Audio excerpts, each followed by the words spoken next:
I had a little bit of an issue with it, and I said, say it again, and he did, and right hook sent him down. He hit him, and he fell. He hit him? Yeah. This is Corey Ellis Pujols, a 27-year-old Dunkin' Donuts manager with no criminal record. He just landed a deadly blow on a 77-year-old man, and that singular act was just enough to ruin his clean records, claim the life of a man, and earn him significant charges. That's crazy how one punch can kill somebody. You never think that can happen.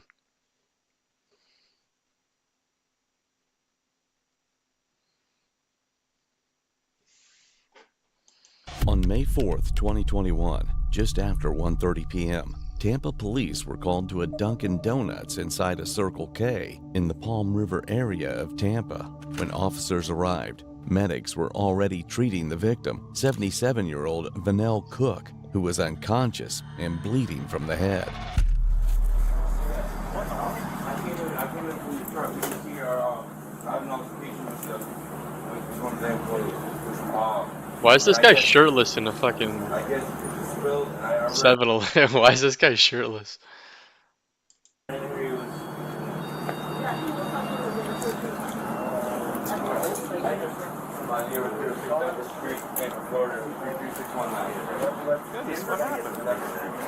don't know what happened. I was there. He was actually there. Don't check the gear.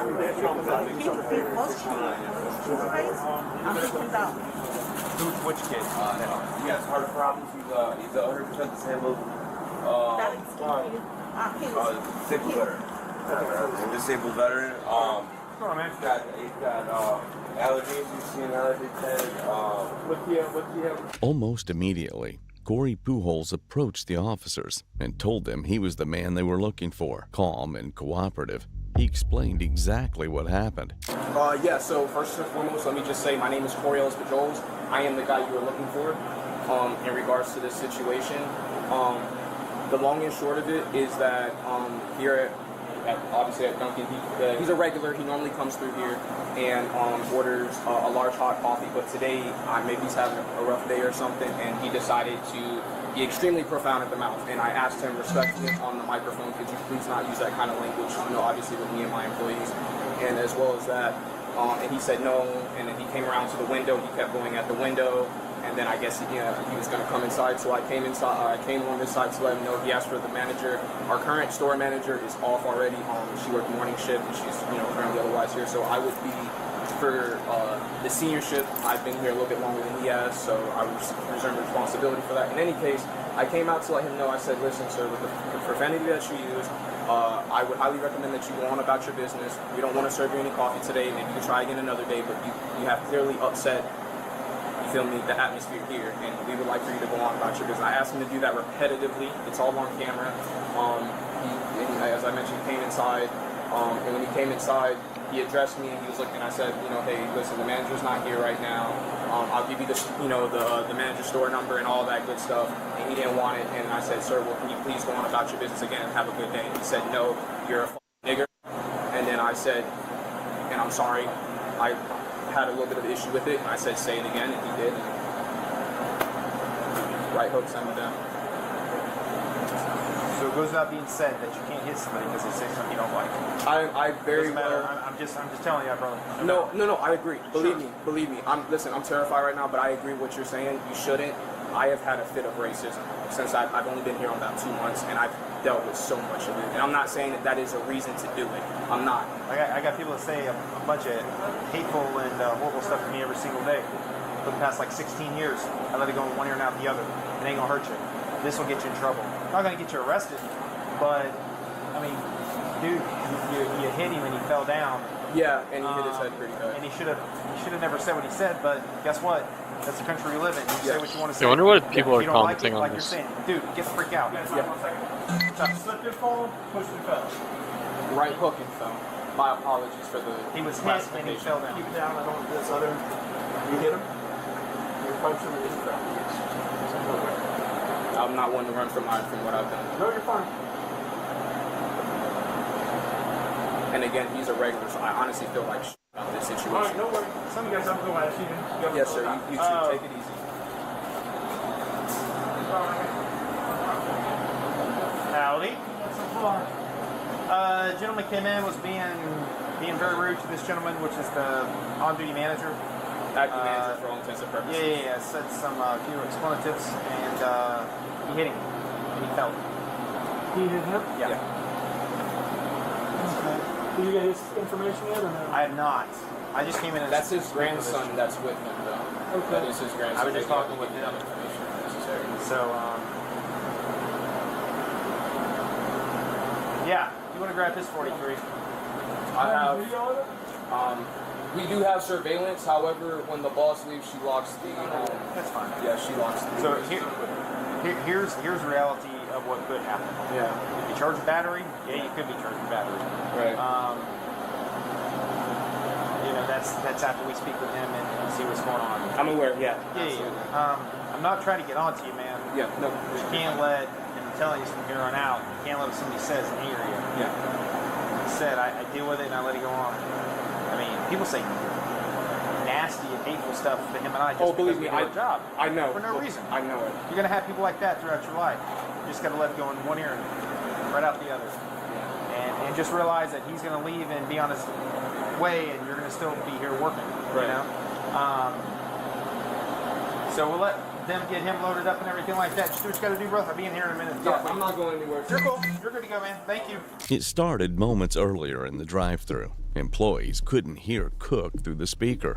He became agitated, began yelling, and was told to leave without being served. Instead, he parked and walked inside. A Dunkin' employee who dealt with Cook at the drive-thru told officers the same story Pujols did.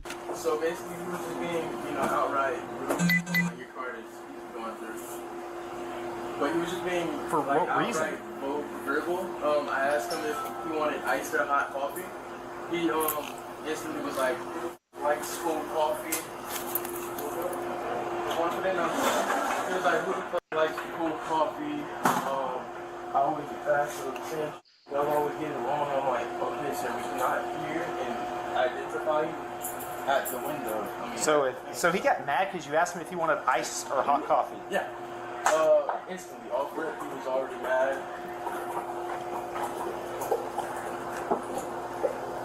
Oh, large hot latte. Okay, gotcha. So instantly he was just, Sure. above level. So he was being very verbal. Didn't want to listen to what we were saying. So Corey was like, he got on the mic because I've only been here for like just 3 weeks. Sure. But I've had Dunkin' experience, so Well, that shouldn't be a normal reaction of it somebody. shouldn't be a normal reaction. So he didn't want to. Oh. Thank you, sir. Okay, so yeah, he was being really verbal for absolute no reason. So Corey got on the mic because he's the veteran here. The more experienced person. Sure. So he took over the mic and was like, "Can you not talk to the customer like that?" And he didn't listen. So he said, "Okay, you know what we're gonna do? We're not gonna take your order today. We're gonna act politely after you leave." Came up here. We had a verbal like, "Can you leave? We're not gonna take your order," type of thing right here. We were reassuring him that he could come again later. So then that's when he came up to the front. And it was right there. So even after y'all asked him to leave, He kept on coming. came, he parked, and when you say up there, up at the front counter. Yeah, he came to the car. So we knew Corey was gonna. So me and Corey went up there to wait and tell him to leave again. He didn't want to listen again, so we asked him to leave multiple times, and that's when he called Corey the N-word, and it escalated from there. What did you see happen from there? From what I seen is I heard him telling Corey told me to call the cops off rip. So I was calling the cops, I was calling my manager, I was calling everybody. And the dude he kept on being violent, very rude. So When you say violent, like physically violent, no, or not just verbally? physically. I don't think he physically touched Corey, but mentally, trying to get into Corey's mind. Sure. Mess with him and around with his head.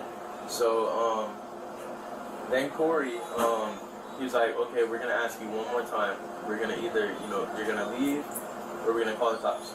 I was already called the cops, so he didn't want to leave. He was like, there's a bunch of niggas, this, that, and third. Your nicknames. Corey was like, one more time, and he called him another nick, and that's what happened.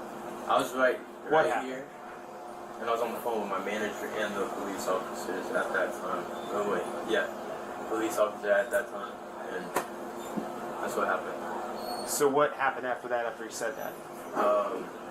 Corey punched him. He was on the floor, and I was on the phone. Okay. And you were standing like right around here on the phone. Okay. Is he? And Corey said he's a normally regular. He comes through He here. comes here a lot, and he's very, like verbal. Like I guess he doesn't know how to, be respectful. So Well, normal people know how to be respectful, and choose not to be. He wasn't being respectful. I mean, it's and horrible. yeah, so he does this a lot. I've had multiple times where I've had to go through it. He gets mad because we don't know his orders, but we don't know your orders because we cannot physically see your face. Sure. Hello, manager. Yeah. Okay. Are you able to A, I got a thumb drive, or B, if we're able to get the video, can you email it? What's better for you? I'll have it emailed to you. Okay. I'll have my law prevention guy Okay. send it to you. Let me go out and. Give me an email address. Yes, sir. I'll call him now, as a matter of fact, to go ahead and get him to do it. Okay.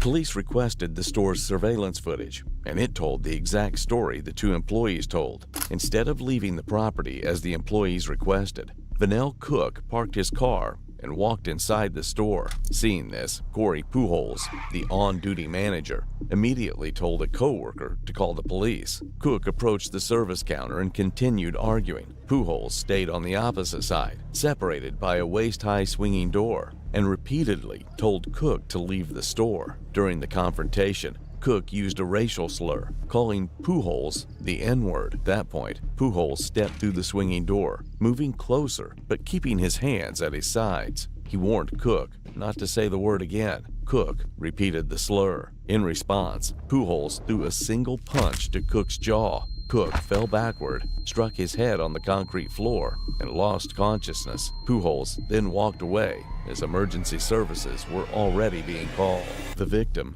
Vanell Cook, was later revealed to be a registered sex offender with a long criminal history involving child exploitation. Prosecutors would later describe him as an unsympathetic victim, but legally, none of that justified the punch. The officers eventually did what they had to do. It feels better in here.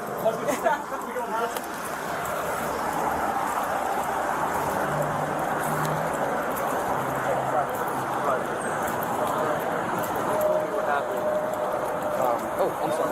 You're going to run. Yeah. They told me what happened. I feel for you 100% right now. What's happening at SFU is not acceptable. I didn't wish I before, and I understand your anger and your level of frustration, but I would be pissed too. And this is one of those things that there's one thing that's steering us right now, and it's the level of this. He's in critical condition right now. It's not looking good. He has his brain is swelling right now. He's unconscious and everything. So I'm going to pray for you and for him that he recovers. He recovers and he's okay. This is not big deal. You know what I'm saying? It's the level of injury. Had he not been this injured, there's a lot of things he could have done. Because, like I said, nobody here is okay with what that guy said. And none of us would know at all, And he deserves to be put in his place for that. But because of how seriously he's injured, we have no choice. So I want you to understand that. Everybody here agrees that what Kentucky was wrong. What he said he was wrong. That's what he said. He couldn't help it. Like I said, he's not in so I'm going to pray for you and for him that he recovers, that will hopefully go away.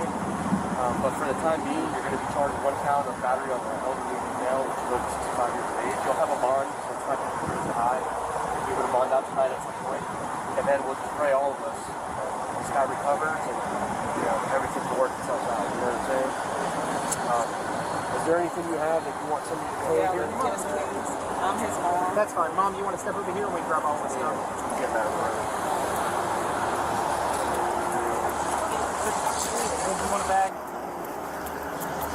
Sam, do you want a bag? I can give you a bag for all that. Combos. Yeah, I've got one in here, or if you got one, that's fine. Like I say, he'll get a bond, hopefully as fast as possible so he can get out and be done with it. But I mean, I called the state attorney's office, I spoke to all of our supervision, and it's just unfortunate, you know. I wish the guy had a black eye so we could all say, hey, watch your health, you know, but he's been through bad. It's one of those things like I'm looking at.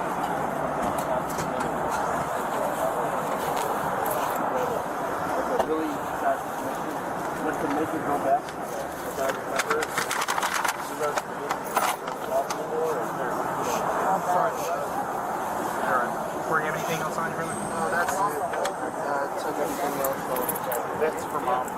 Okay, that's it? Right here. Yeah, that's for mom. Yeah. That's it for the copy? Yes. Yes. Corey, you don't have a seat in the car. Yes. Brother, what the detective was saying, we 100% agree. But when his head hit hard and everything, when they brought him out here, he was unconscious. Yeah. And then while he's up there, he's not doing good right now. He could get better, okay? So you go down, we'll tell mom. Mom can go down. Yeah, you do that and I'll 1035 you. Do they? Okay, that's fine.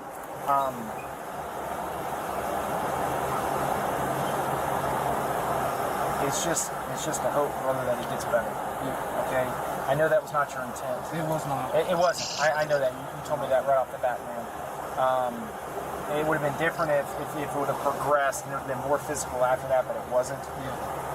But everything, when something happens, everything is taken that happens in the entire situation. You know what I'm saying? Mm-hmm. So him falling, him getting the injury, him being elderly, again, he could be in the hospital and be completely fine by tomorrow. Okay? But we'll tell mom. Mom can come down and bond you out. It should be, I think, a $1,000 bond or $100 to do a bondsman. She can come down and bond you out. And I'm sorry about this. I'm sorry because I still think, no matter what anybody thinks of me, I shouldn't have done it. I shouldn't. I agree with everybody. I shouldn't. Let me turn the air on for you. Let me talk to mom real quick. Okay. 3 days later, on May 7th, 2021, Cook died from a skull fracture and brain contusions. Pujols was rearrested and charged with aggravated manslaughter of an elderly adult, facing up to 30 years in prison. In March of 2022, prosecutors made a controversial decision. They reduced the charge to felony battery. Pujols was sentenced to 2 years house arrest, 3 years probation, 200 hours community service, mandatory anger management, and no prison time. Prosecutors cited key factors such as Pujols' clean record, the victim. Yeah, I don't know. I think I would have given him at least a little bit of prison time, 3-4 years maybe. I know what this guy said wasn't right, but you can't put your hands on somebody like that, regardless of what they say. Victim's aggression and racial slurs and uncertainty I mean, the guy under Florida's. The guy died.